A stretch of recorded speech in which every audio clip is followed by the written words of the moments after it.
Assalamualaikum warahmatullahi wabarakatuh. Alhamdulillahi rabbil alamin. Wal aqibatu lil muttaqin fala udwana illa 'alal zalimin. Asyhadu an la ilaha illallah wahdahu la syarika lah. Wa asyhadu anna Muhammadan 'abduhu wa rasuluhu alladzi la nabiyya ba'dah. Qala Allah Ta'ala fil Qur'anil Karim, a'udzu billahi minasy syaithanir rajim. Wasbir nafsaka ma'al ladzina yad'una rabbahum bil ghadati wal 'ashyi yuriduna wajha wa la ta'du 'aynaka anhum turidu zinatal hayatid dunya. Kaum muslimin yang dirahmati Allah Subhanahu wa taala. Setiap manusia mendambakan kebaikan dan kesuksesan hidup. Berbagai upaya selalu mereka lakukan untuk mendapatkan kesuksesan tersebut. Meskipun banyak di antara mereka salah dalam memahami hakikat kesuksesan. Sebagian orang memahami bahwa kesuksesan itu identik dengan urusan-urusan duniawi.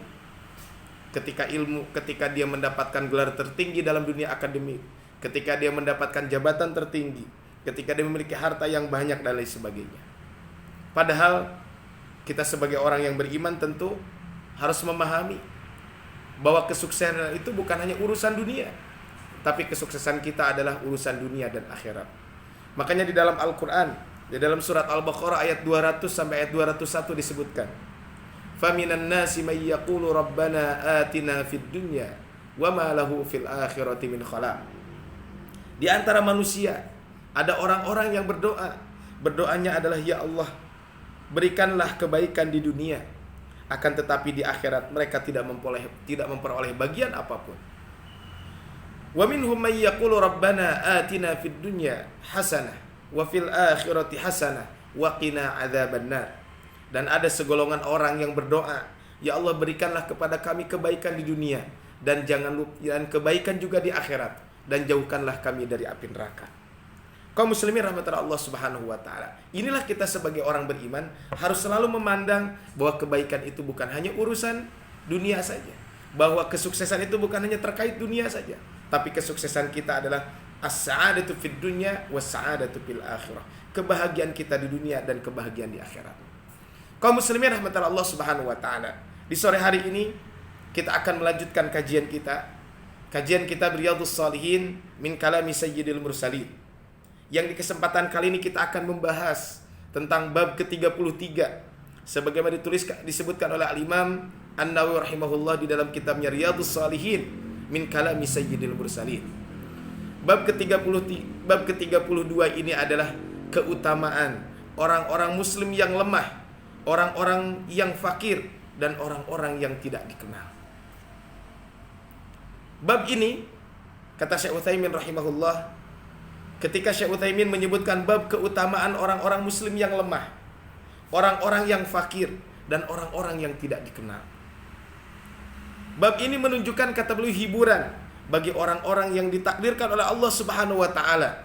Mungkin badannya lemah, hartanya lemah, akalnya lemah, lemah dalam kehormatan dan lain sebagainya, sehingga dia dianggap lemah oleh orang.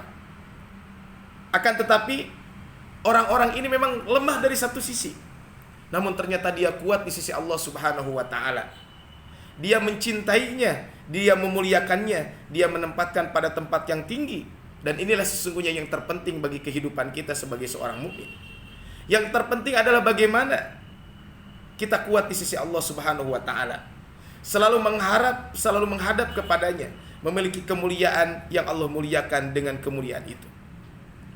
Makanya kemudian setelah itu Al-Imam An-Nawawi rahimahullah menyebutkan salah satu ayat di dalam Al-Quran, di dalam surat Al-Kahfi, surat ke-18 ayat ke-28.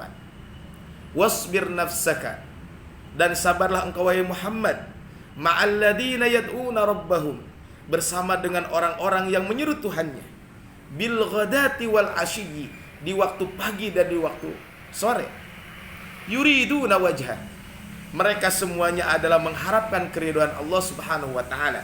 "Wala ta'du aynaka anhum," wahai Muhammad, janganlah kedua matamu berpaling dari mereka. Kaum muslimin yang dirahmati Allah Subhanahu wa taala. Di dalam ayat ini Allah Subhanahu wa taala mengingatkan, wahai Muhammad, sabarlah kamu Bersama siapa? Bersama orang-orang yang selalu berdoa kepada Allah Subhanahu wa taala. Bil ghadati wal ashyi. Yang dimaksud dengan al-ghadat adalah pagi hari atau awal pagi. Wal ashyi sore hari, yaitu akhir hari. Bersama siapa engkau bersabar? Ma'alladzina yad'una rabbahum. Bersama orang-orang yang berdoa kepada Allah Subhanahu wa taala. Doa di sini ada dua. Pertama adalah du'aul mas'alah. Yang kedua adalah du'aul ibadah. Apa yang dimaksud dengan du'aul mas'alah? Doa permintaan adalah seperti ketika seseorang meminta kepada Allah Subhanahu wa taala. Barang siapa yang berdoa kepadaku maka aku akan kabulkan. Kata Allah di dalam Al-Qur'an, wa qala rabbukum ud'uni astajib lakum. Dan Tuhanmu berfirman, berdoalah kepadaku, niscaya aku akan perkenankan bagimu. Ini adalah du'aul mas'alah. Seseorang memohon kepada Allah Subhanahu wa taala. Yang kedua, kaum muslimin rahmatullah Allah Subhanahu wa taala, ada yang disebut dengan du'aul ibadah. Du'aul ibadah ini adalah seseorang beribadah kepada Allah Subhanahu wa taala dengan apa yang disyariatkan. Karena seorang hamba berdoa dengan lisanul hal, dengan keadaan yang ada. Walisanul maqal, dan berdoa dengan kata-kata. Kaitan dengan du'aul ibadah ini contoh. Ketika seseorang menjalankan ibadah sholat, maka ketika dia sholat mencakup bacaan Al-Quran, mencakup berzikir kepada Allah Subhanahu wa ta'ala, tasbih dan juga doa. Ibadah puasa yang dilakukan memang secara intinya tidak ada kaitan dengan doa. Namun ternyata orang-orang yang sedang berpuasa, dia memohon kepada Allah Subhanahu wa ta'ala. Agar apa? Dia memohon kepada Allah Subhanahu wa ta'ala supaya apa? Supaya apa yang dia amalkan dalam kaitan puasa diterima di sisi Allah Subhanahu wa ta'ala. Semoga dijauhkan dari api neraka. Dan ketika dia berpuasa, dia pun berdoa kepada Allah Subhanahu wa ta'ala. Kaum muslimin yang dirahmati Allah Subhanahu wa ta'ala, seseorang berdoa dengan Allah Subhanahu wa ta'ala dengan sebuah doa, berarti dia adalah berarti dia telah menjadi hambanya, walaupun hanya dengan doa, karena doa adalah bukti kefakiran manusia kepada Allah Subhanahu wa ta'ala. Ini adalah kaitan ini. Maka kata Allah, wasbir nafsaka ma'alladzina yad'una rabbahum. Sabarlah engkau Muhammad bersama dengan orang-orang yang menyeru Rabbnya, berdoa kepada Tuhan mereka, meminta kebutuhan mereka, menyembah mereka kepada Allah Subhanahu wa ta'ala bil ghadati wal ashyi, di waktu pagi dan sore hari. Kaum muslimin rahmatullah Allah Subhanahu wa ta'ala, apa yang mereka lakukan? Yuriduna wajhah. Orang-orang ini berdoa kepada Allah, beribadah kepada Allah, satu harapannya, mereka hanya menginginkan pahala dari Allah Subhanahu wa ta'ala, mengharapkan wajah Allah Subhanahu wa ta'ala, tidak mengharapkan harta dunia, akan tetapi mereka mengharapkan wajah Allah Subhanahu wa ta'ala. Maka kata Allah, wala ta'du aynaka anhum. Wahai Muhammad, janganlah kedua matamu berpaling dari mereka. Yani jangan lepaskan pandanganmu kepada selain mereka. Bahkan tataplah wajah mereka, bersama mereka dalam doa dan ibadah mereka serta selainnya. Allah Subhanahu wa ta'ala mengingatkan kaitan dengan ayat ini yang semisal dengan ayat ini. Di dalam surat ke-20 surat Thaha ayat 131. Wala tamuddanna aynaika ila ma matta'na bihi azwajan minhum. Dan janganlah engkau tujukan pandangan matamu kepada kenikmatan yang telah kami berikan kepada beberapa golongan dari mereka. Zahratal hayatid dunya, sebagai bunga kehidupan dunia. Linaftinahum fi, agar kami uji mereka dengan kesenangan itu. Warizqu rabbika khairu wa abqa, dan karunia Tuhanmu lebih baik dan lebih kekal. Kaum muslimin yang dirahmati Allah Subhanahu wa ta'ala, Allah Subhanahu wa ta'ala berfirman dalam ayat ini, wala tamuddanna aynaika ila ma matta'na bihi azwajan minhum. Dan janganlah kedua matamu berpaling dari mereka. Ini adalah kaitan dengan ayat ini. Maka jadikanlah kedua matamu selalu memandang mereka. Kemudian kata Allah Subhanahu wa ta'ala dalam ayat tadi, dan janganlah kamu tunjukkan kedua matamu kepada apa yang telah kami berikan kepada golongan-golongan dari mereka. Kaitan dengan zahratal hayatid dunya, kaitan dengan bunga kehidupan dunia. Kaum muslimin yang rahmatullah Allah Subhanahu wa ta'ala, jangan memandang penduduk dunia dengan kenikmatan yang mereka miliki. berupa kendaraan, pakaian, tempat tinggal, dan lain sebagainya. Kenapa? Karena itu semuanya adalah zahratul hayatid dunya, bunga kehidupan dunia. Yang namanya bunga yang bagus dalam keindahannya dan keharumannya, walaupun ia memiliki bau yang harum, tetapi sangat cepat layu. Itulah kehidupan dunia. Demikian juga dunia, dia adalah bunga yang cepat layu. Kita memohon kepada Allah Subhanahu wa taala akan menjadikan kita sebagai bagian dari kehidupan akhirat. Makanya Allah Subhanahu wa taala mengingatkan, wa rizqu rabbika khairu wa abqa.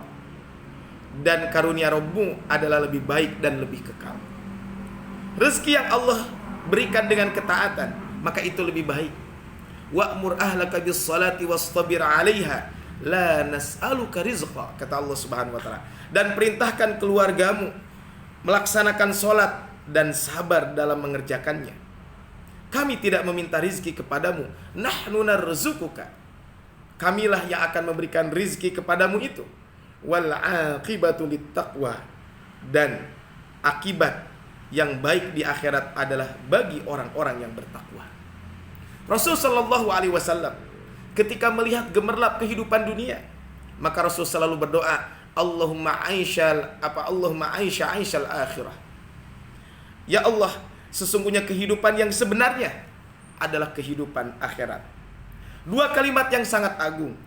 Seorang jika memandang dunia itu barangkali dunia ini akan menakjubkan, sehingga ia melupakan ketaatan kepada Allah, maka dengannya dia mengingat kenikmatan akhirat, tak kala ia memandangnya. Maka hendaklah ia mengingat kenikmatan akhirat ketika memandang tersebut dan memperbandingkan dengan kehidupan dunia yang sirna ini. Kemudian akhirnya dia mempersiapkan kaitan dengan kehidupan akhirat. Allahumma innal aisyul akhirah. Ya Allah, sesungguhnya kehidupan yang sebenarnya adalah kehidupan akhirat. Kaum muslimin rahmatullah Allah Subhanahu wa taala. Maka inilah kalau kita berbicara tentang ayat ini. Berarti kalau kita lihat di sini, kadang ada orang-orang yang mungkin di hadapan manusia dia biasa-biasa saja, tetapi ternyata orang-orang ini mulia di sisi Allah Subhanahu wa taala. Kaum muslimin yang dirahmati Allah Subhanahu wa taala. Kemudian setelah Al-Imam An-Nawawi menyebutkan ayat ini, surat Al-Kahfi, ya, di ayat surat Al-Kahfi di ayat ke-28. Kemudian Allah Subhanahu wa taala mengingatkan Al-Imam An-Nawawi menyebutkan beberapa hadis Nabi sallallahu alaihi wasallam yang berbicara tentang bab ini. Hadis yang pertama adalah An Harithah bin Wahb, dari sahabat Harithah bin Wahb radhiyallahu anhu, semoga Allah meridainya. Qala, beliau berkata, sami'tu Rasulullah sallallahu alaihi wasallam yaqul, kami mendengar Rasul sallallahu alaihi wasallam bersabda, ala ukhbirukum bi ahlil jannah, mau enggak saya kabarkan kepada engkau, mau enggak saya informasikan kepada engkau tentang penduduk surga. Maka kata Rasul, kullu dhaifin mutadha'af, penduduk surga itu adalah orang yang lemah dan dilemahkan, atau orang yang lemah dan dianggap remeh di hadapan masyarakat. Lau aqsama 'alallahi la abarrahu, akan tetapi kalau dia meminta sesuatu kepada Allah Subhanahu wa taala, maka Allah akan mengabulkannya. Kemudian ala ukhbirukum bi ahlin nar, mau enggak saya informasikan kepada kalian tentang penduduk neraka? Kata Rasulullah SAW, kullu utullin jawadin mustakbirin, penduduk neraka itu adalah orang yang bengis, orang yang kasar, serta sombong. Muttafaqun alaih, hadis ini riwayat Imam Bukhari dan Imam Muslim. Dalam hadis ini Rasulullah SAW memberikan contoh, memberikan ciri-ciri tentang penduduk surga. Penduduk surga itu adalah seorang muslim yang lemah dan dipandang rendah, tidak mempedulikan kedudukan dan jabatan, tidak berambisi mencari jabatan dunia, jiwanya merunduk rendah hatinya dan tidak senang popularitas. Tujuan hidupnya hanya mencari kedudukan yang tinggi di sisi Allah Subhanahu wa taala. Bukan, ya, sama sekali bukan kehormatan atau bukan kedudukan di mata dunia. Bahkan semua perhatian hanya tertuju pada kedudukan tinggi di sisi Allah Subhanahu wa taala. Mungkin kadang kaum muslimin rahmatullah Allah Subhanahu wa taala, kita melihat bahwa orang-orang ahli akhirat ini tidak merasa sedih ketika kehilangan dunia. Kenapa? Karena ketika mereka kehilangan dunia tersebut, mereka yakin bahwa apa yang ada di sisi Allah lebih baik. Begitu juga ketika mendapatkan rizki, ia bersyukur. Sehingga apa? Sehingga orang-orang ini adalah ketika mendapatkan rezeki dia bersyukur, dan ketika kehilangan sesuatu darinya ia tidak tenggelam dalam kesedihan. Karena mereka yakin bahwa setiap kehendak Allah itu pasti terjadi, dan setiap yang tidak dikehendaki pasti tidak akan terjadi. Semua urusan mereka serahkan kepada Allah Subhanahu wa taala. Ini adalah kalau kita lihat, mungkin ada orang-orang yang diremehkan, dianggap dia tidak ada pengaruhnya dalam kehidupan dunia. Tapi kata Rasulullah SAW dalam hadis ini, "Lau aqsama 'alallahi la abarrahu." Jika mereka memohon kepada Allah Subhanahu wa taala, tentu akan dikabulkan oleh Allah Subhanahu wa taala. Maksudnya adalah jika mereka bersumpah karena Allah untuk menunaikan sesuatu, maka Allah akan mudahkan urusannya. Allah akan wujudkan keinginannya. Kalau kita lihat buktinya sangat banyak ya, tentang orang-orang yang bersumpah untuk melakukan sesuatu dengan penuh keyakinan kepada Allah dan mengharapkan pahala dari Allah Subhanahu wa taala. Allah benar-benar mengabulkan janjinya. Sementara orang-orang yang bersumpah atas nama Allah tapi dengan tujuan kesombongan terhadap rahmatnya, maka ia dijauhkan dari rahmat Allah Subhanahu wa taala. Hal ini bisa kita lihat dari dua contoh. Yang pertama, ada seorang sahabat Ansar bernama Ar-Rabi bin An-Nadir radhiyallahu anhu pernah mematahkan gigi seri seorang wanita Ansar. Kemudian keluarganya mengadukan kepada Rasul sallallahu alaihi wasallam. Beliau pun memerintahkan untuk dilakukan hukuman qisas. Karena kata Allah Subhanahu wa taala, "Wa katabna 'alaihim fiha anna nafsa bin nafsi wal 'aina bil 'aini wal anfa bil anfi wal udhuna bil udhuni was sinna bis sinni." Maka di sini kami telah menetapkan bagi mereka di dalam Taurat bahwa nyawa dibalas dengan nyawa, mata dibalas dengan mata, kemudian hidung dibalas dengan hidung, telinga dibalas dengan telinga, dan gigi dibalas dengan gigi. Kemudian saudaranya Anas bin An-Nadir berkata, "Demi Allah wahai Rasulullah, aku mohon jangan engkau patahkan gigi saudaraku ini." Kemudian ketika itu Rasul bersabda, "Wahai Anas, hukum Allah adalah qisas." Kemudian Anas berkata lagi, "Demi Allah jangan engkau patahkan gigi itu ya Rasulullah." Anas bin An-Nadir ketika beliau meminta ucapan tersebut, "Jangan engkau patahkan gigi saudaraku ini," bukan beliau tidak menerima hukum Allah Subhanahu wa taala, bukan mereka menolak hukum Allah dan Rasulnya, tetapi ia berusaha semaksimal mungkin dengan berharap kepada keluarganya agar memaafkan saudaranya ini, baik memaafkan dengan ganti atau memaafkan dengan diampuni tanpa ada minta ganti dan lain sebagainya. Dan akhirnya kemudian Allah Subhanahu wa taala memudahkan urusannya. Akhirnya keluarga yang giginya dipatahkan tersebut memaafkan tanpa menuntut qisas. Makanya betul kata Rasulullah SAW, "Inna min ibadillah man law aqsama 'alallahi la abarrahu." Sesungguhnya di antara hamba Allah ada seseorang yang jika dia bersumpah kepada Allah pasti akan dikabulkan sumpah.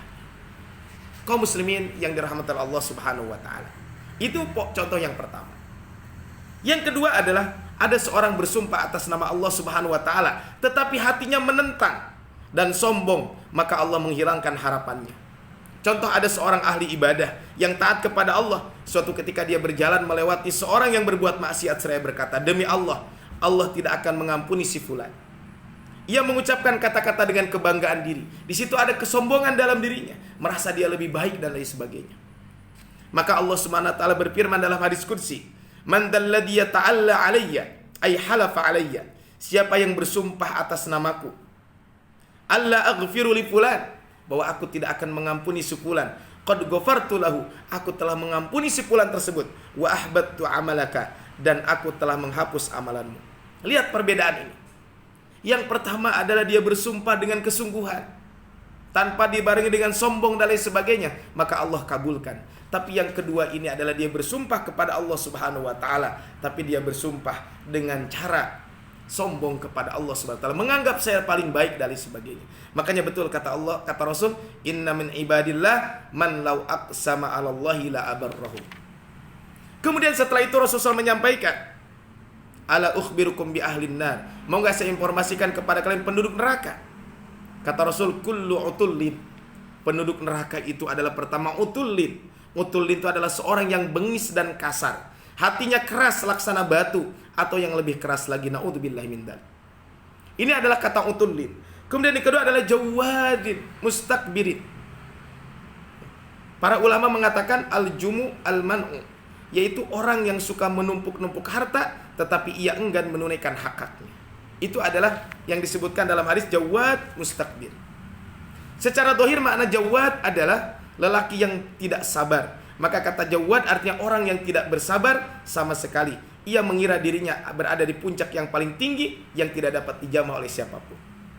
Senada dengan hal itu kisah ketika dalam satu peperangan, Rasulullah SAW dalam sebuah peperangan melihat seseorang yang terkenal dengan pemberani, menumpas semua musuh yang berhadapan dengannya. Tetapi Rasulullah SAW mengatakan, sesungguhnya orang ini termasuk penghuni neraka. Sabda beliau ini membuat para sahabat keheranan, kenapa? Sehingga mereka berkata, bagaimana ia termasuk penghuni neraka sementara kedudukannya seperti ini? Kemudian ada seseorang yang berkata, demi Allah, saya akan mengikuti sehingga saya menyaksikan sendiri bagaimana sebenarnya. Kemudian ia mengikutinya. Ternyata sang pemberani ini terkena panah musuh. Ia tidak mampu bersabar. Ia putus asa. Selanjutnya ia mengambil mata pedangnya dan menancapkan di dadanya. Lalu ia bersandar di atasnya sehingga pedang itu menembus punggungnya. Naudzubillahi min dzalik. Ternyata dia meninggal dunia karena bunuh diri. Makanya betul kata Rasulullah SAW tadi adalah dalam hadis ini adalah kullu utullin jawadi, kemudian mustakbirin. Yang terakhir adalah orang-orang yang mustakbirin, itu adalah orang-orang yang sombong. Jawad orang yang mudah putus asa, tidak bersabar, selalu sedih dan gelisah, cemas, suka menentang ketetapan takdir, bahkan tidak yakin terhadap Allah Subhanahu wa taala sebagai Rabb-Nya. Kemudian adapun orang sombong adalah orang yang terhimpun dalam dirinya dua hal. Batarul haq, orang yang selalu menolak kebenaran, wa ghamtun nas, dan dia menghina sesama. Dalam dirinya ada sombong, kemudian juga terdapat keangkuhan untuk menerima kebenaran, merasa tinggi dibandingkan yang lain. Ini adalah orang-orang yang disebutkan oleh mustakbirin, orang-orang yang sombong. Kaum muslim Allah Subhanahu wa taala. Dari hadis ini, pelajaran penting adalah mungkin ada orang-orang yang mungkin dalam kehidupan dunia dianggap remeh dan lain sebagainya, tetapi subhanallah, Allah Subhanahu wa taala memuliakan orang-orang tersebut. Kalau dalam hadis lain disebut dengan al-atqiya al-akhfiya. Dia itu adalah orang-orang yang berbuat baik, orang-orang yang menjalankan ketakwaan, tapi al-akhfiya. Dia ini kadang menjalankan ketakwaan, menjalankan kebaikan dengan rahasia. Mungkin banyak orang yang tidak mengetahui kehidupannya, bagaimana dia beribadah kepada Allah Subhanahu wa taala tentang amal-amal sunnah. Tetapi subhanallah, ternyata ketika orang ini meninggal dunia, Allah muliakan. Mungkin salah satunya ada pelajaran penting. Di pertengahan Desember tahun 2021, seorang pemimpin di kota Bandung, wali kota Bandung, Mang Odet, meninggal dunia. Subhanallah, mungkin orang ini di media yang sebenarnya tidak terlalu terkenal, tetapi subhanallah, ketika beliau wafat, banyak orang yang merasa kehilangan. Kemudian barulah setelah itu banyak saksi-saksi yang mengatakan beliau melakukan ini, itu, dan lain sebagainya. Maka betul kata Rasulullah SAW dalam sebuah hadis, sesungguhnya ada di antara hamba-hamba Allah Subhanahu wa taala, mungkin di pandangan manusia biasa-biasa saja, tetapi kalau memohon kepada Allah Subhanahu wa taala, Allah akan kabulkan. Inilah yang disebutkan oleh Nabi SAW, al-akhfiya al-atqiya. Ketika mereka hadir, tidak dianggap kehadirannya oleh masyarakat sekelilingnya. Ketika mereka tidak ada, tidak dicari oleh masyarakat. Tetapi ternyata dia ini adalah, hati-hatinya adalah penerang kaitan dengan orang-orang di sekelilingnya. Kaum muslimin rahmatullah Allah Subhanahu wa taala. Ini adalah hadis yang pertama. Hadis yang kedua, ini tentang kaitan dengan kemuliaan seseorang. Kadang tidak tidak dilihat dari kaitan dengan kehidupan dunia. Hadisnya adalah dari Abil Abbas Sahal bin Sa'ad As-Sa'idi radhiyallahu anhu qala, semoga Allah meridainya, beliau berkata, marra rajulun 'ala Nabi sallallahu alaihi wasallam. Ada seseorang lewat di hadapan Nabi sallallahu alaihi wasallam. Faqala li rajulin indahu jalis.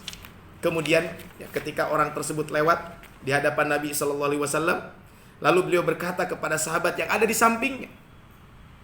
Apa yang kata Rasulullah SAW mengatakan? Kata Rasul, ma ra'yuka fi hada? Bagaimana pendapatmu tentang orang yang barusan lewat itu?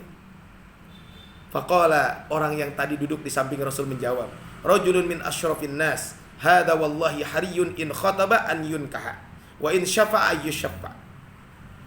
Maka kata orang tersebut, dia termasuk salah seorang yang mulia, orang yang dihormati. Demi Allah, seandainya orang ini meminang, pasti akan diterima pinangannya. Dan apabila dia meminta pertolongan, pasti akan ditolong. Fasa kata Nabi SAW. Kemudian Nabi terdiam. Summa marra rajulun akhar. Kemudian lewat yang satu lagi. Ada orang lain yang lewat. Faqala lahu Rasulullah. Rasul berkata tentang orang tersebut, ma ra'yuka fi hada? Rasul bertanya kepada orang yang di sampingnya tadi, bagaimana pendapatmu tentang orang ini? Faqala ya Rasulullah, hada rajulun min fuqara'il muslimin. Orang ini adalah orang fakir. Dia termasuk orang-orang fakir di antara kaum muslimin. Hada hariyun in khataba alla yunkah. Orang ini kayaknya kalau dia melamar pasti akan ditolak lamarannya. Wa in syafa alla yusyaffa. Kalau dia meminta tolong pasti tidak akan ditolong oleh orang-orang di sekelilingnya. Wa in qala ala yusma liqaulihi. Kalau dia ngomong dijamin omongannya tidak akan didengar. Faqala Rasulullah SAW. Kemudian Rasulullah SAW bersabda, hada khairun min mil'il ardi misla hada. Kata Rasul, orang yang kamu remehkan ini, orang yang termasuk orang fakir ini, orang ini jauh lebih baik dari isi bumi dibandingkan dengan orang yang pertama tadi. Kaum muslimin rahmatullah Allah subhanahu wa ta'ala. Kalau kita lihat dari hadis ini, ada satu faedah penting buat kita semuanya. Terkadang seseorang memiliki kedudukan tinggi di dunia, tetapi ia tidak bernilai di sisi Allah subhanahu wa ta'ala. Dan ada juga yang memiliki kedudukannya di dunia begitu rendah, dia tidak berharga sama sekali di hadapan manusia, sedangkan di sisi Allah subhanahu wa ta'ala dia jauh lebih mulia dibandingkan yang lain. Inna akramakum indallahi atqakum. Karena yang paling mulia di sisi Allah adalah orang yang paling takwa.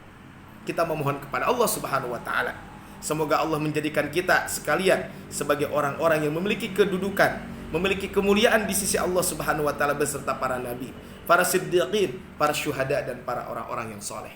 Tentu ini adalah yang terbaik, tentu adalah orang yang mulia di hadapan manusia, mulia juga di hadapan Allah subhanahu wa ta'ala. Tapi mungkin ada kalanya, ada orang-orang yang di hadapan manusia biasa-biasa saja, tapi ternyata dia punya kedudukan di sisi Allah subhanahu wa ta'ala. Kaum muslimin rahmatullah Allah subhanahu wa ta'ala, muttafaqun alaih. Hadis ini riwayat Imam Bukhari dan Imam Muslim. Hadis yang ketiga yang disampaikan oleh Al-Imam An-Nawawi rahimahullah kaitan dengan bab ini adalah dari Abi Sa'id Al-Khudri radhiyallahu anhu, semoga Allah meridhoinya. Qala, beliau berkata, ihtajjatil jannatu wan nar. Surga dan neraka saling mengklaim. Faqalatin nar, neraka mengatakan, fiyya al-jabbaruna al-mutakabbirun. Orang-orang yang di dalam neraka itu adalah orang-orang yang membangkang dan sombong kepadaku. Jadi apa orang-orang yang dimasukkan ke dalam neraka adalah orang-orang yang membangkang dan sombong ada pada neraka tersebut. Wa qalatil jannah, surga mengatakan, fiyya du'afaun nas. Yang ada di surga, yang ada di sisiku adalah orang-orang yang lemah di hadapan manusia. Wa masakinuhum, dan orang-orang yang miskin menurut pandangan manusia. Faqadallahu bainahuma. Kemudian Allah subhanahu wa ta'ala melerai mereka surga dan neraka tersebut. Kemudian innakil jannah rahmati arhamu biki man asya. Wahai surga, sesungguhnya engkau wahai surga adalah rahmatku, denganmu aku menyayangi orang yang aku kehendaki. Kemudian kata dalam hadis ini disebutkan, wa innakin nar, dan engkau wahai neraka, adzabi, itu adalah siksaku, wa adzibu biki man asya, maka aku akan menyiksa, ya, wa adzibu biki man asya. Kemudian kata Allah subhanahu wa ta'ala, dengan aku menyiksa orang-orang yang aku kehendaki. Kemudian wakilaikuma alayya mil'uha, rawahu Muslim. Dan kata Allah subhanahu wa ta'ala, aku akan memenuhi untuk kalian berdua. Hadis riwayat Imam Muslim. Kaum muslimin rahmatullah Allah subhanahu wa ta'ala. Dalam hadis ini tentu ini bab keimanan. Karena ini bab beriman kepada hari yang di masa yang akan datang. Beriman kepada yang gaib. Surga dan neraka saling mengklaim. Saling mengklaim di antara mereka masing-masing menunjukkan dalihnya. Hal ini merupakan perkara gaib yang tentu harus kita mengimaninya. Jika dikatakan bagaimana surga dan neraka saling mengklaim, sedangkan mereka adalah benda mati. Tapi dengan keimanan kita pada yang gaib, itu adalah kita harus mengimani kaitan dengan ini. Kemudian ketika itu, sesungguhnya maka kalau ada orang yang mengatakan bagaimana ini kan benda mati. Sesungguhnya Allah itu maha kuasa atas segala sesuatu. Allah telah memberitahukan bahwasanya dunia pada hari kiamat kelak akan menyampaikan berita dengan wahyu yang Allah berikan kepadanya. Bumi yang kita injak akan menjadi saksi. Semua bahkan anggota tubuh kita yang selama ini kita ngomong dengan lisan, tapi nanti mata kita akan berbicara, hidung kita akan berbicara, tangan semuanya akan berbicara. Al-yauma nakhtimu ala afwahihim wa tukallimuna aydihim wa tashhadu arjuluhum bima kanu yaksibun. Nah, kemudian dalam hadis ini kemudian disebutkan kata neraka, yang ada di dalam neraka itu adalah orang-orang yang membangkang, al-jabbar. Kemudian berikutnya adalah al-mutakabbir. Yang ada dalam neraka itu adalah orang-orang yang membangkang dan orang-orang yang sombong. Para pembangkang adalah orang yang bengis dan keras, sedangkan orang yang sombong adalah orang angkuh dan congkah. Mereka memandang rendah orang lain dan tidak mau menerima kebenaran. Sebagaimana dalam sabda Nabi SAW, sebagaimana dalam sabda Nabi, al-kibru, yang namanya sombong itu adalah batarul haq wa ghamtun nas. Dia menolak kebenaran dan selalu memandang rendah orang-orang yang kaitan dengan di sekelilingnya. Para pembangkang dan peralu kesombongan itu mereka adalah para penghuni neraka. Naudzubillahi min dzalik. Bisa saja penghuni neraka itu bersikap lemah lembut kepada orang lain. Dia berakhlak baik mungkin dalam kehidupannya, tapi sesungguhnya dia membangkang dan dia sombong kepada aturan Allah Subhanahu wa taala. Mungkin di hadapan manusia dia lemah lembut dan sebagainya, tapi sesungguhnya di hadapan Allah dia termasuk pembangkang. Kenapa? Karena mereka tidak mau beriman kepada Allah Subhanahu wa taala, atau hati mereka adalah sombong dan keras karena menolak kebenaran itu sendiri. Batarul haq wa ghamtun nas. Kemudian setelah itu surga mengatakan, sesungguhnya orang-orang yang berada di dalam surga itu siapa? Maka adalah orang-orang yang lemah dan orang-orang miskin. Mereka itulah kebanyakan yang tunduk dan patuh kepada kebenaran. Sementara mayoritas orang sombong dan keras biasanya adalah tidak patuh kepada kebenaran tersebut. Makanya kata Allah Subhanahu wa taala dalam hadis ini disebutkan, ya Allah berfirman dalam hadis ini, innakil jannah rahmati arhamu biki man asya. Sesungguhnya kamu wahai surga, aku anugerahkan rahmatku denganmu kepada siapa yang aku kehendaki. Wa innakin nar, dan sesungguhnya kamu wahai neraka, adzabi, ya, mu'adzibu biki man asya. Aku menyiksa dengan siapa yang aku kehendaki. Ini adalah kaitan dengan ini. Sesungguhnya surga adalah tempat yang penuh dengan rahmat Allah. Rahmat itu bukan termasuk sifatnya, karena rahmat yang berarti sifatnya tidak bisa terpisah dengannya. Rahmat dalam hadis ini adalah makhluk. Kamu adalah rahmatku. Maksudnya adalah kamu aku ciptakan dengan rahmatku. Aku merahmati denganmu siapa yang aku kehendaki. Tetapi kemudian neraka juga yu'adzibu may yasha wa yarhamu may yasha. Dalam ayat lain, dalam sebuah ayat Allah mengatakan, dia Allah mengadab siapa yang dia kehendaki dan Allah merahmati siapa yang dia kehendaki. Kaum muslimin rahmatullah Allah Subhanahu wa taala. Dengan demikian, penghuni surga adalah rahmat Allah. Semoga kita termasuk di dalamnya. Sementara penghuni neraka adalah pemilik siksa Allah Subhanahu wa taala. Naudzubillahi min dzalik. Maka kaum muslimin rahmatullah Allah Subhanahu wa taala, surga ini sangat luas, seluas bumi dan langit. Para penghuninya masuk dan kekal di dalamnya dengan karunia Allah Subhanahu wa taala. Dan semoga kita termasuk orang-orang yang dimasukkan ke dalam surga Allah Subhanahu wa taala. Allahumma inna nas'alukal jannah wa ma qarraba ilaiha min qawli wa amal, wa na'udzubika minan nari wa ma qarraba ilaiha min qawli wa amal. Kaum muslimin rahmatullah Allah Subhanahu wa taala. Dari hadis ini terdapat dalil yang menunjukkan bahwa penghuni surga di Indonesia oleh orang-orang fakir dan orang-orang lemah, karena kebanyakan mereka adalah orang-orang yang tunduk kepada kebenaran. Sementara penghuni neraka adalah orang-orang keras, orang-orang sombong, karena mereka angkuh dan menolak kebenaran. Hatinya tidak luluh dengan zikir kepada Allah Subhanahu wa taala. Kemudian hadis berikutnya, Al-Imam An-Nawawi menyebutkan dari Abu Hurairah radhiyallahu anhu, ya, dari Rasulullah SAW bersabda, innahu la ya'tir rajul as-saminul 'adhim. Kelak di hari kiamat akan datang seorang yang bertubuh besar. Ya. Innahu la ya'tir rajul as-samin al-'adhim yaumal qiyamah. Orang yang hari kiamat bertubuh besar, gemuk. La yazinu indallahi janaha ba'udah. Tetapi ketika timbangannya di sisi Allah tidak lebih berat daripada seekor nyamuk. Muttafaqun alaih, hadis riwayat Imam Bukhari dan Imam Muslim. Kaum muslimin rahmatullah Allah Subhanahu wa taala. Kenapa disebutkan di sini ar-rajul as-samin al-'adhim? Tubuh gemuk itu biasanya disebabkan karena banyak makan. Banyak makan menunjukkan banyak harta. Sementara kebanyakan orang yang kaya raya itu sombong, congkah dan kufur kepada nikmat Allah Subhanahu wa taala. Sehingga pada hari kiamat pun keadaan mereka seperti itu. Pada hari kiamat akan didatangkan seseorang yang bertubuh besar, gemuk, tetapi ketika ditimbang di sisi Allah Subhanahu wa taala tidak lebih berat dari sayap seekor nyamuk. Nyamuk adalah hewan paling hina dan paling lemah, apalagi sayap. Bisa dibayangkan kaitan dengan ini. Dalam hadis ini ada penetapan kaitan dengan timbangan di hari kiamat, atau disebut dengan al-mizan. Wa nada'ul mawazinal qista liyaumil qiyamah. Dan kami akan memasang timbangan yang tepat pada hari kiamat.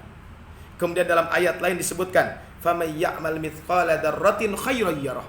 Siapa yang mengerjakan kebaikan sebesar dzarrah pun, maka niscaya dia akan melihat balasannya itu. Wa may ya'mal mithqala dzarratin syarran yarah. Dan kebalikannya, barang siapa yang mengerjakan kejahatan sebesar dzarrah pun, niscaya dia akan mendapatkan balasan tersebut. Dalam sebuah hadis Rasul menyampaikan, ittaqun nar walau bisyikki tamrah.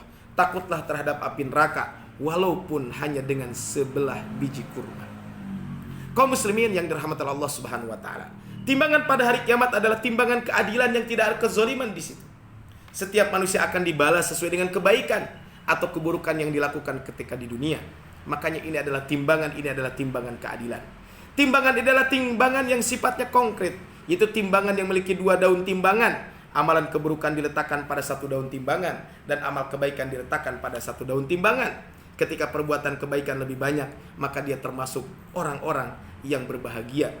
Fa amma man thaqulat mawazinuhu fa huwa fi 'aisyatir radiyah wa amma man khaffat mawazinuhu fa ummuhu hawiyah.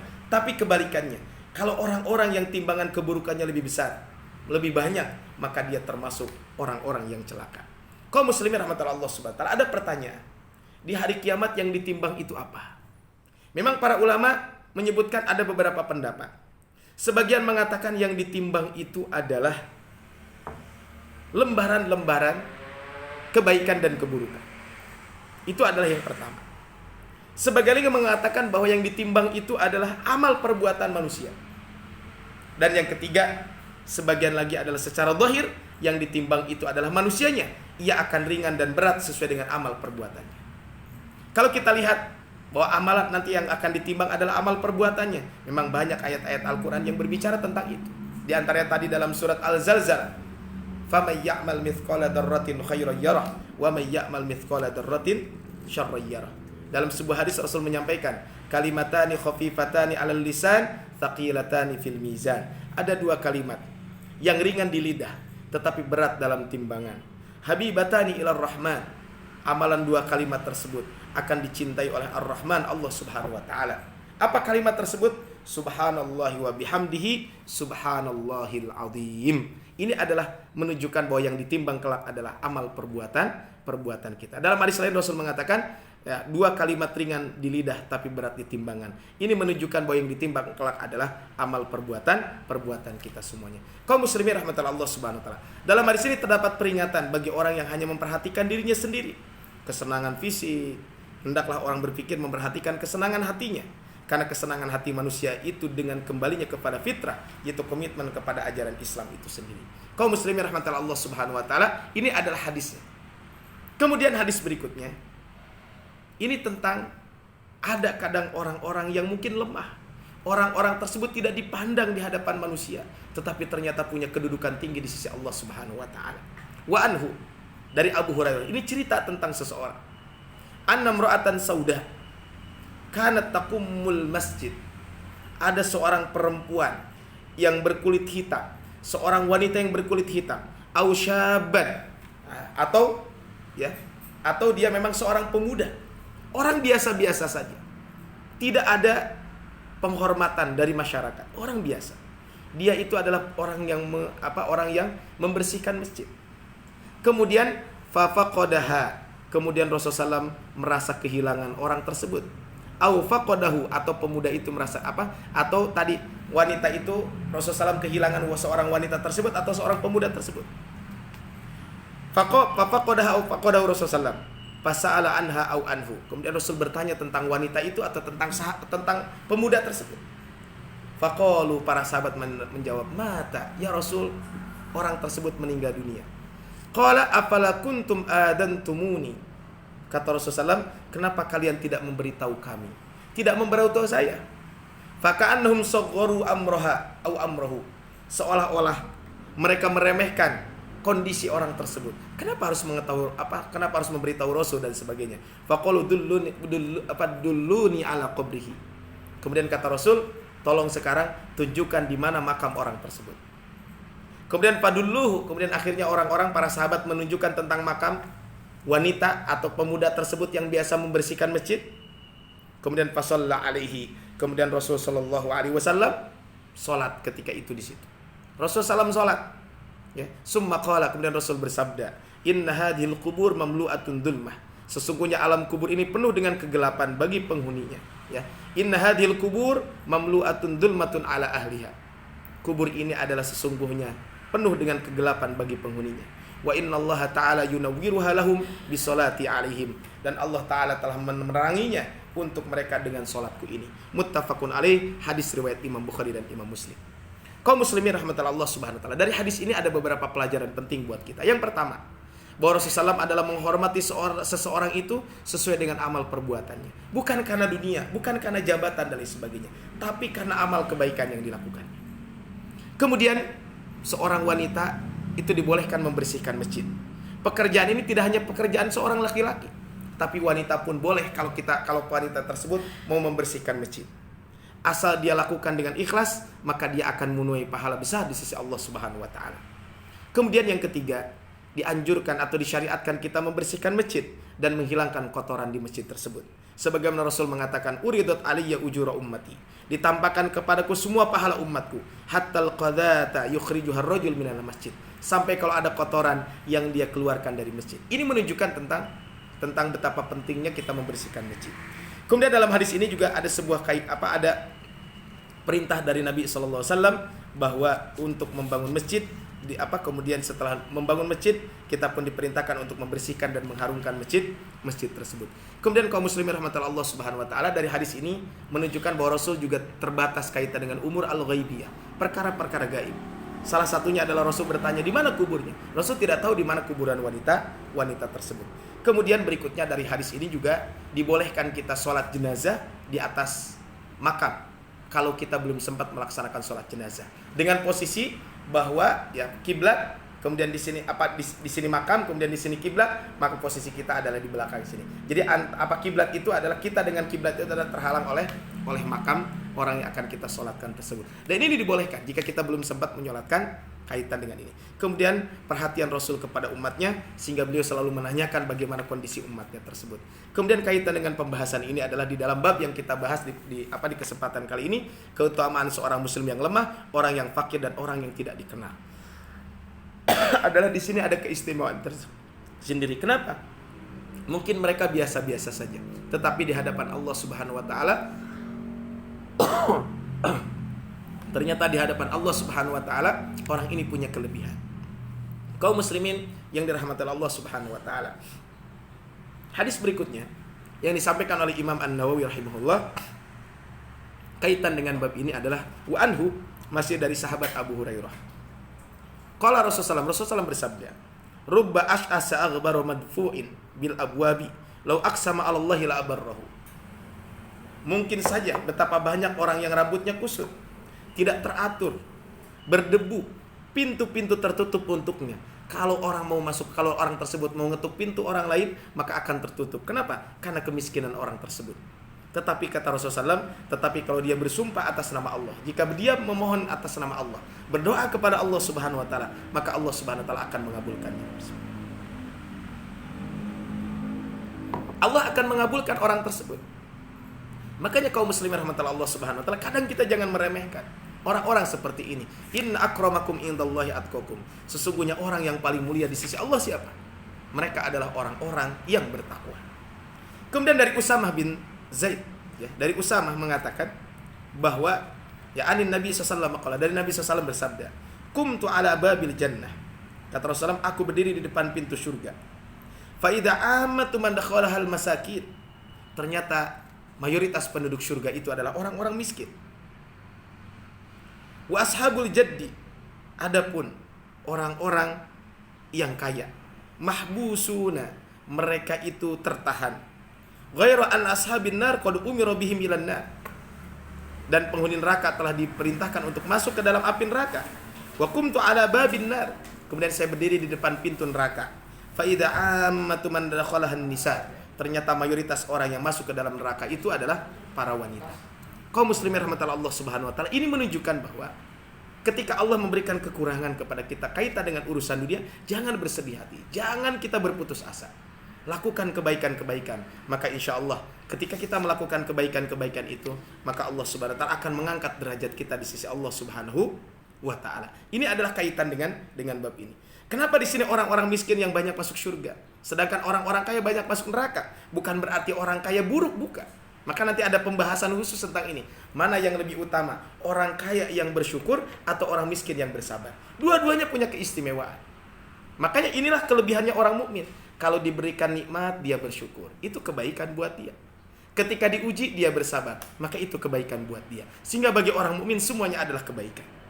Tetapi kata Syekh Utsaimin, kenapa kok orang-orang dalam hadis tadi disebutkan orang-orang kaya, orang-orang yang berduit tapi banyak masuk neraka, orang-orang kaya tapi orang-orang miskin banyak masuk surga? Karena biasanya orang kaya merasa cukup dengan hartanya, lebih sedikit ibadah daripada orang miskin, walaupun tidak sedikit orang kaya yang ibadahnya lebih banyak daripada orang miskin. Dan itulah yang dilakukan oleh para sahabat. Pernah kita bahas tentang hadis-hadis Nabi SAW. Bagaimana para sahabat Nabi yang kaya dengan yang miskin semuanya berlomba-lomba untuk melakukan kebaikan. Ini adalah kaitan dengan hadis ini. Jadi kebanyakan penghuni surga adalah orang-orang fakir, karena kebanyakan orang fakir itu lebih dekat beribadah kepada Allah Subhanahu wa taala dan takwa. Dan orang kaya biasanya banyak yang sombong. Walaupun tadi banyak juga orang-orang kaya yang baik, orang-orang kaya yang dekat dengan Allah Subhanahu wa taala. Nah, maksudnya di sini adalah sementara orang-orang kaya masih tertahan. Maksudnya adalah orang-orang memiliki kekayaan berlebih, mereka masih tertahan belum masuk surga, sementara orang miskin terlebih dahulu masuk surga sebelum mereka, dan penghuni neraka telah diperintahkan untuk masuk neraka. Jadi bukan berarti tadi bahwa jadi orang kaya itu buruk, enggak. Bagi seorang yang mukmin, mau kaya mau miskin, semuanya adalah baik di sisi Allah Subhanahu wa taala. Kaum muslimin yang dirahmati Allah Subhanahu wa taala. Nah, kemudian hadis berikutnya ini adalah hadis yang disampaikan oleh Al-Imam Ibnu Hajar, Al-Imam An-Nawawi rahimahullah di dalam bab ini. Ini hadis yang cukup panjang ya. Ini hadis terakhir yang disampaikan di sini. Ini cerita dari Abu Hurairah radhiyallahu anhu dari Nabi SAW mengatakan, "Lam yatakallam fil mahdi illa thalathatu." Kata Rasulullah sallallahu alaihi wasallam, ada 3 orang yang dapat berbicara ketika masih bayi. Ada 3 orang yang berbicara ketika masih bayi. Yang pertama adalah Isa bin Maryam. Yang pertama adalah Isa putra Maryam. Yang kedua adalah Sahibu Jurais, bayi yang menyelamatkan Jurais. Ya. Yang mana disebutkan Jurais ini adalah seorang ahli ibadah. Kemudian dia membangun tempat ibadahnya tersebut. Dia adalah seorang ahli ibadah, dia membuat sebuah tempat ibadah. Suatu saat ia berada di dalamnya ketika sedang sholat. Kemudian ibunya datang memanggil, "Wahai Jurais." Maka ketika sedang sholat dia berkata dalam hatinya, "Apakah saya menemui ibu saya atau saya meneruskan sholat?" Akhirnya Jurais melanjutkan sholat. Dan akhirnya ibunya pulang kembali. Kemudian datang yang kedua, Jurais. Jurais sedang sholat. Kata Jurais, "Apakah saya membatalkan sholat, menemui ibu saya atau saya meneruskan sholat?" Akhirnya Jurais tetap meneruskan sholat sampai 3 kali ibunya. Nah, ketika yang ketiga kali itu Jurais tidak menemui ibunya tersebut, kemudian maka ibunya berdoa, "Ya Allah, janganlah engkau matikan Jurais sampai dia melihat wajah atau berurusan dengan wanita pelacur." Nah, kemudian suatu ketika Bani Israel membicarakan tentang Jurais dan ibadahnya. Pada waktu itu ada seorang pelacur yang sangat cantik berkata, "Jika kalian menghendaki, saya akan menggodanya." Lalu wanita itu pun mendatangi Jurais dan menggodanya, tetapi Jurais tidak tergoda sama sekali. Pada akhirnya wanita itu datang kepada seorang pengembala yang menjadikan tempat ibadah Jurais sebagai tempat bernaung. Lalu wanita tersebut mengajaknya untuk berzina dan pengembala itu bersedia. Akhirnya wanita itu hamil. Dan ketika wanita itu hamil, kemudian melahirkan, dan ketika melahirkan wanita itu berkata, "Anak ini adalah hasil hubungan saya dengan Jurais." Kemudian orang-orang pun mendatangi Jurais dan menyeretnya keluar dari tempat ibadah tersebut. Dan mereka menghancurkan tempat ibadah dan memukulinya. Kemudian Jurais berkata, "Ada apa dengan kalian?" Mereka menjawab, "Kamu telah berzina dengan pelacur ini sehingga melahirkan anak ini." Kemudian Jurais berkata, "Di mana bayinya?" Kemudian bayi itu dibawa. Selanjutnya Jurais berkata, "Tunggu sebentar, aku akan sholat dulu." Seusai sholat, Jurais mendatangi bayi tersebut sambil memukul perutnya dan berkata, "Wahai bayi, siapakah bapakmu itu?" Kemudian bayi itu berbicara, "Maka bapak saya adalah seorang pengembala itu." Akhirnya masyarakat ketika itu yang sudah menghancurkan tempat ibadahnya, memukuli dan lain sebagainya, mendengar jawaban itu, orang-orang dari Bani Israel menciumnya, mengusap-ngusapnya atau menyanjung meminta maaf kepada Jurais berkata, "Kami akan membangunkan kembali tempat ibadahmu terbuat dari emas." Tapi Jurais menjawab, "Tidak perlu, bangunkan saja tempat ibadah seperti semula terbuat dari tanah." Maka mereka pun membangunkan rumah tersebut. Ini adalah yang kedua. Yang ketiga adalah seorang bayi yang diajak berbicara itu adalah seorang bayi yang sedang menyusui ibunya. Kemudian lewatlah seorang laki-laki yang tampan, laki-laki yang kaya raya, sangat dihormati. Kemudian ibunya berdoa, "Ya Allah, mudah-mudahan anak saya seperti dia." Si bayinya langsung ketika nyusu langsung melepaskan dari susunya tersebut, dan si bayi itu berdoa, "Ya Allah, jangan saya seperti dia." Kemudian setelah itu kemudian setelah itu maka beliau menceritakan kemudian lanjut ceritanya. Kemudian ketika itu lewatlah sekelompok orang bersama dengan seorang budak wanita yang dipukuli. Budak wanita tersebut dipukul dari sebagainya karena dikatakan kamu telah mencuri, kamu berzina dari sebagainya. Kemudian ibu itu berdoa, ya Allah jangan sampai anak saya seperti dia. Kemudian si bayi tersebut yang sedang nyusu kemudian apa? Kemudian akhirnya melepaskan susunya dan mengatakan, ya Allah jadikanlah yang seperti budak wanita tersebut. Kemudian kaum muslimin rahmatullah Allah subhanahu wa ta'ala, maka ibu kemudian terjadilah dialog antara ibu dengan bayi itu. Wahai bayi, kenapa engkau tadi berdoa? Ketika saya berdoa, ya Allah jadikanlah saya seperti dia. Tapi engkau berdoa sebaliknya, jangan seperti dia. Maka kata anak tersebut, wahai ibuku, sesungguhnya orang tersebut adalah orang yang sombong, orang yang jauh dari rahmat Allah subhanahu wa ta'ala, karena dia sombong. Makanya aku berdoa jangan seperti dia. Kemudian ketika ada seorang wanita yang dipukuli karena disebut berzina dan sebagainya, engkau berdoa, ya Allah jangan seperti dia. Tapi saya berdoa sebaliknya, karena sesungguhnya wanita tersebut adalah wanita tersebut adalah sebenarnya tidak melakukan zina. Dia adalah seorang wanita yang baik. Kaum muslimin rahmatullah Allah subhanahu wa ta'ala. Inilah kalau kita lihat dari hadis ini, betapa pentingnya kita selalu melihat, mengukur segala sesuatu itu bukan dengan kacamata dunia, tapi ukurlah kacamata kita dengan kacamata akhirat. Ketika Allah memberikan kelebihan harta kepada kita, maka syukuri harta tersebut dengan yakin dalam hati bahwa nikmat itu dari Allah. Ucapkan alhamdulillah dengan lisan dan gunakan nikmat yang Allah berikan kepada kita untuk melakukan kebaikan-kebaikan. Tetapi yang namanya kehidupan kan tidak semuanya seperti itu. Ketika Allah menguji kita, contohnya adalah dengan harta yang tidak punya dan lain sebagainya, kita jangan berputus asa. Ternyata di situ pun ada kelebihan-kelebihannya. Makanya para ulama menyampaikan, mana yang lebih utama? Apakah orang kaya yang bersyukur atau orang miskin yang bersabar? Tapi bagi orang yang beriman, dua-duanya istimewa. Orang kaya yang bersyukur, dia akan mendapatkan kebaikan. Orang miskin yang bersabar, itu pun akan mendapatkan kebaikan. Semuanya adalah akan mendapatkan kebaikan-kebaikan selama mereka beribadah kepada Allah subhanahu wa ta'ala. Allahumma inna nas'alukal huda wat-tuqa wal-afafa wal-ghina. Allahumma inna nas'alukal jannata wa ma qarraba ilaiha min qawli wa amal. Wa na'udzubika minan nari wa ma qarraba ilaiha min qawli wa amal.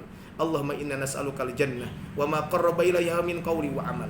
Wa na'udzubika minan nari wa ma qarraba ilaiha min qawli wa amal. Allahumma inna nas'aluka ilman nafi'a wa qalban khashi'a wa amalan mutaqabbala wa rizqan halalan tayyiba. Rabbana atina fid dunya hasanah wa fil akhirati hasanah wa qina adzabannar. Subhana rabbika rabbil izzati amma yasifun wa salamun alal mursalin walhamdulillahi rabbil alamin. Subhanakallahumma bihamdika asyhadu an la ilaha illa anta astaghfiruka wa atubu ilaik. Billahi fi sabilil haq wallahu muwaffiq ila qawmit thariq.